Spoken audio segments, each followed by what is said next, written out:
Chapter 5, Becoming Such a Wife, Chapter 5, Part 5, I think. Janelle and I have never had a close relationship. We don't gossip on the phone or grab lunch in our free time. I don't think we will ever sit down to tell each other our deep, dark secrets, but we are a family and for that reason we love each other.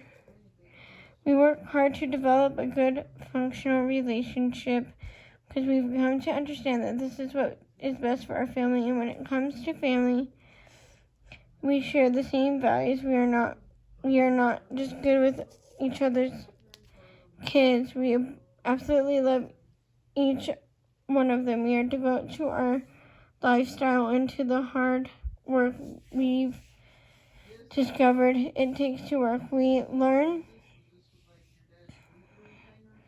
learned that there will always be bumps in the road, but the work is certainly worth it. On February 6, 2006, my younger sister Teresa passed away after an 11-month battle with colon cancer. This was an unbelievably difficult experience for me, but it forced me to come to terms, to comfort my own mortality. It made me realize that something should happen to me. There would be 2, now 3 women in Leon's life who would raise them in precisely the way I would have wished. They would be loved and cared for by a stable and miraculous family. For me, there could be no greater blessing. Despite the fact that our living situation and Cody's work situation stabilized, I still felt the need to carve our own space in the boisterous and often chaotic Brown family. Since I only have one child, I often felt slighted in family decisions. Although I voiced my opinions perhaps a little too aggressively, I still felt as if I wasn't being taken into consideration. It's easy to lose yourself in a big family. When we lived in Wyoming, when the older kids were young, Christine and I homeschooled them and handled the household upkeep while Janelle was working full-time. Christine and I each worked part-time, so at least one of us moms could be home with the kids all the time. When we moved back to Utah, when Leon was 10, I started working immediately while Christine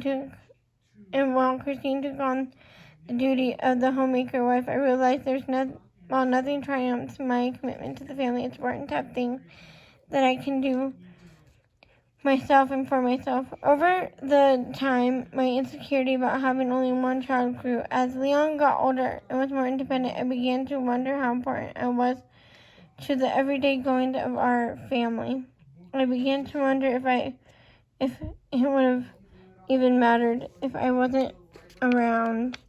I never really considered leaving, but was anxious about my place and function in our daily lives. I felt insignificant to myself and definitely to Janelle and Christine. To me, it didn't seem as if they saw any point to my being in the family. I knew that I would have to make some changes if I were to regain my identity and happiness.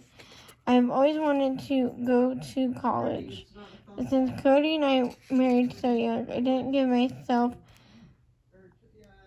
this chance. However, I didn't want to start school unless I had a clear idea of what I wanted to do.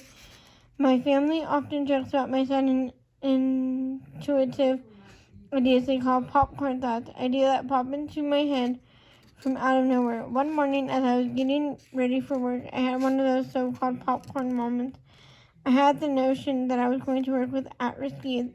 It completely surprised me, and I tried to push the thought aside. But as the days and weeks passed and the thought kept nagging at me, I figured I needed to pay attention to it.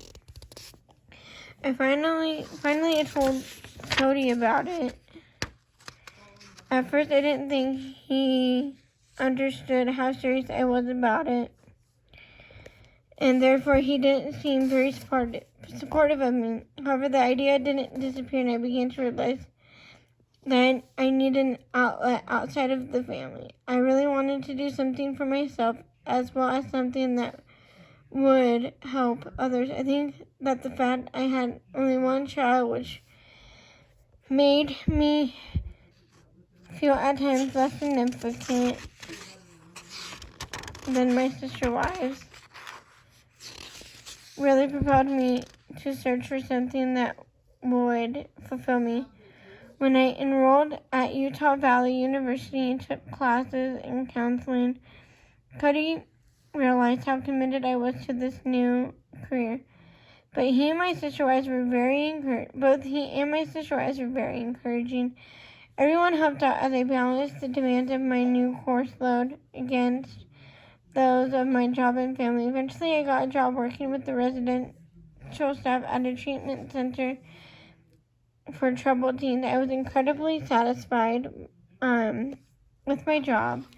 I was eager to get my degree and start working as a counselor myself. I think due to the space that each of us wives had for ourselves, that coupled with how easy it was to come together as a large family unit in our new home, things had stabilized in our household. We all had become used to one another's quirks and differences. We all had a maturity about us. Because of our age and the length of time we had been together as a family, raising our kids, not all of the relationships in the house were fully functional, but we had to learn how to put aside minor disagreements for the greater good. I think the fact that Janelle and I were both happy in our professions and Christine seemed to be doing a good job at home really added to the general happy attitude at home. After 16 years and 13 kids, Cody, Janelle, Christine, and I figured out who we were as a family and how to make things work. We were a well-oiled unit, and we could see this reflected in our children's happiness. Although the Brown family was functional, my relationship with Cody was floundering. After nearly 20 years of marriage, issues that we had left to simmer had begun to boil over.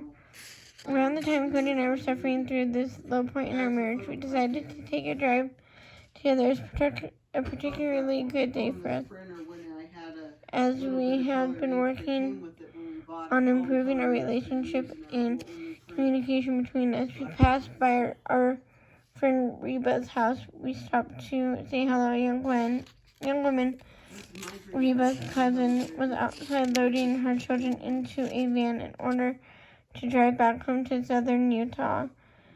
We started chatting. I felt an immediate connection to her. After we drove away, I was instantly struck by one of my popcorn thoughts. This woman is someone who will be in our lives. Of course, this woman was Robin. I shared my thoughts with Cody that night, which was the first step on the path of welcoming her into our family. Until that time, I wasn't sure Cody would ever marry again. Here today by 10 o'clock. If he did, I would have never imagined my being so closely involved from the start. We soon discovered that Robin was divorced but believed in the principle of our marriage. Cody and I began to talk about her between ourselves. It didn't seem necessary to bring up the subject of Robin to the rest of the family until it was more apparent that there might be a potential for courtship. So she became a little connection that Cody and I shared, a sweet, special bond in a time of turmoil for us. Some things were rocky between Cody and me. It was a little unusual to consider bringing a new wife into the picture. We especially given that I had never thought that Robin would solve my problems with Cody. I just felt drawn to her in a way that satisfied me. I wanted her as a friend, and I had a clear vision of her in our lives. Janelle and Christine had not yet met her, so this little relationship between Cody, Robin, and me felt special.